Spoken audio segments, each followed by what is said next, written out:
Assalamualaikum warahmatullahi wabarakatuh. Selamat belajar. Ketemu lagi dengan saya, guru kelas 3. Pada kesempatan kali ini kita akan membahas yaitu tema 5 subtema 3, pembelajaran 1, 2, dan 3 untuk anak kelas 3 tentunya ya. Baik, sebelum kita mulai, tujuan pembelajarannya adalah sebagai berikut.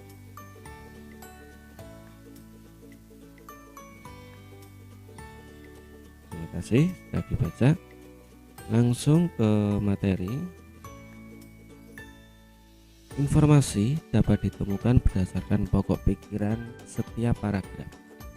Nah, informasi itu apa? Informasi itu adalah berita, ya. Bisa juga dengan kabar, bisa juga dengan informasi mungkin yang berasal dari tetangga, bisa dari televisi, dari WhatsApp dan lain-lain, itu juga bisa, itu juga informasi. Nah, kali ini informasi itu yang ditemukan berdasarkan pokok pikiran setiap paragraf. Kita bahas dulu yaitu tentang paragraf. Paragraf itu apa? Paragraf adalah suatu gagasan yang berbentuk serangkaian kalimat yang saling berkaitan satu sama lain. Ini paragraf ini adalah terdiri dari beberapa kalimat yang berhubungan, gitu ya. Kemudian pokok pikiran. Apakah itu pokok pikiran? Pokok pikiran adalah ide utama dari sebuah paragraf. Jadi dalam paragraf itu pasti ada pokok pikirannya. Agar lebih jelasnya kita lihat bacaan berikut. Nah, coba anak-anak itu dibaca.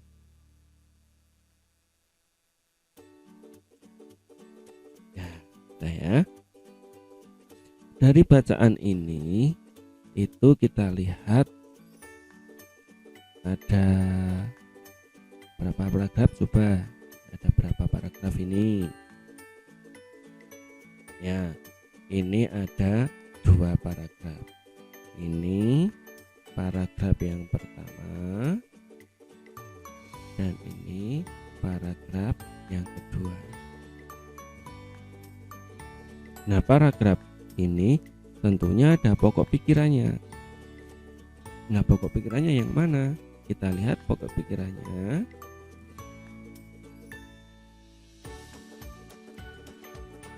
Pokok pikiran untuk paragraf pertama adalah Indonesia merupakan negara beriklim tropis. Nah, ini pokok pikiran. Jadi pokok pikiran ini kemudian diterangkan oleh kalimat-kalimat berikutnya seperti cuaca berubah, terkadang panas berawan, kadang mendung atau hujan dan lain sebagainya. Nah, sekarang yang kedua yang mana? Yang kedua adalah cuaca sangat berpengaruh bagi kehidupan manusia. Nah, itu adalah pokok pikirannya. Selanjutnya kita akan membahas yaitu tentang Indonesia. Nah, Indonesia kita bahas, maksudnya apanya? Yaitu keberagamannya. Indonesia terdiri dari banyak pulau dan banyak pulau itu mempunyai keberagaman, mempunyai ciri masing-masing ya.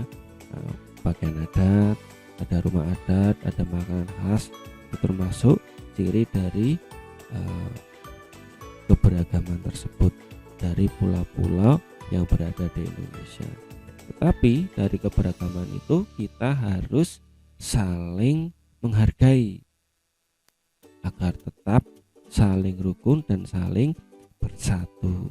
Asika Bersatu itu tulis dengan semboyan bangsa Indonesia, yaitu Bhinneka Tunggal Ika. Apa artinya coba?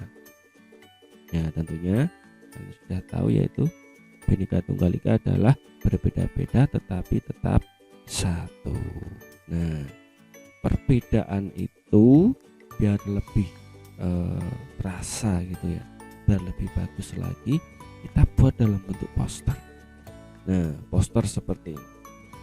Nah, kalian lihat, ini adalah bentuk poster, tetapi poster ini termasuk karya seni yang disebut dengan karya dekoratif, atau bisa juga disebut dengan gambar dekoratif.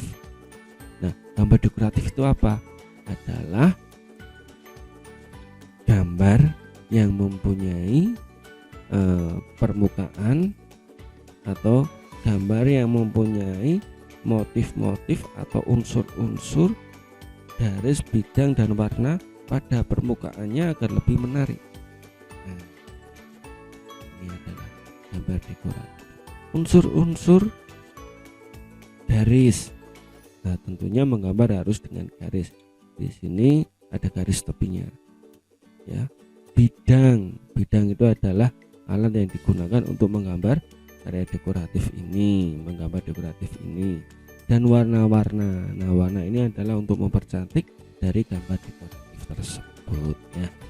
Kalian bisa menggambar sendiri di rumah, dan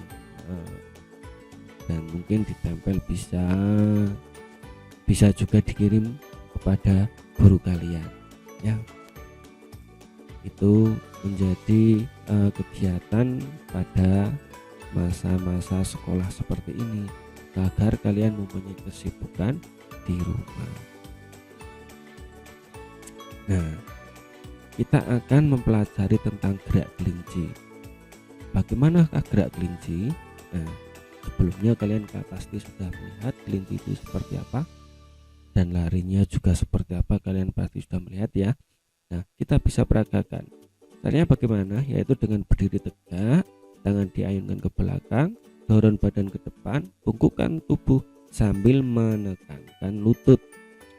Nah, contohnya seperti ini ya. Nah, meloncatlah ke depan dan mendarat dengan baik dengan tangan direntangkan. Kalian bisa juga dipraktekkan, tetapi dilihat sekelilingnya agar tetap aman ya, sambil berolahraga.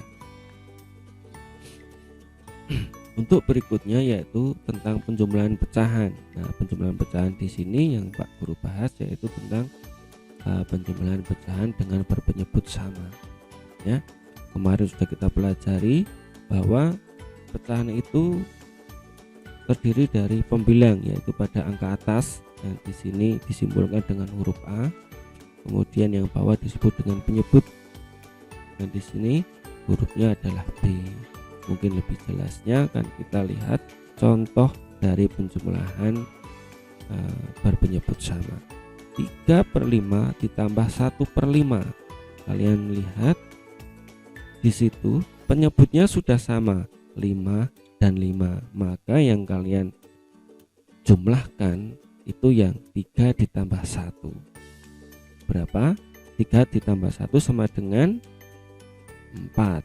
Nah, 5-nya ditulis lagi saja, jangan dijumlah menjadi 10. Kalau dijumlah menjadi 10 nanti salah ya. Nah, 3 ditambah 1 sama dengan 4. Nah, karena di bawahnya 5, maka tulis ulang sehingga menjadi 4/5. Mudah bukan? Kayak kita lanjut ke kalimat matematika yang berbentuk cerita atau soal cerita ya. Soal cerita, coba kita selesaikan. Dayu membawa bekal 1 batang coklat yang berisi 10 potong coklat. Di perjalanan, Dayu makan 3 potong coklat. Ibu makan 2 potong coklat. Nah, berapa bagian yang dimakan Dayu dan ibu? Jangan seperti itu. Yang kita bahas itu yang dimakan ya. Kalau kita lihat coklatnya, kita hitung itu sudah dibagi menjadi 10 atau 10 potong. Kemudian dimakan dayu, yaitu 3 potong, atau ditulis dalam pecahan 3/10. Kemudian dimakan ibu 2, atau ditulis dalam pecahan yaitu 2/10. Sekarang kita jumlahkan, yang dimakan dayu dan ibu 3/10 ditambah 2/10, hasilnya 5/10. Nah, mudah bukan? Nah, itu apabila berpenyebut sama, apabila berpenyebut sama, maka pembilangnya hanya dijumlahkan saja, sedangkan penyebutnya itu ditulis ulang. Tuh, ya. Nah, sampai di sini dulu pelajaran dari Pak Guru. Lain kali kita sambung lagi pada tema berikutnya. Tetap semangat belajar dan jaga protokol kesehatan. Assalamualaikum warahmatullahi wabarakatuh.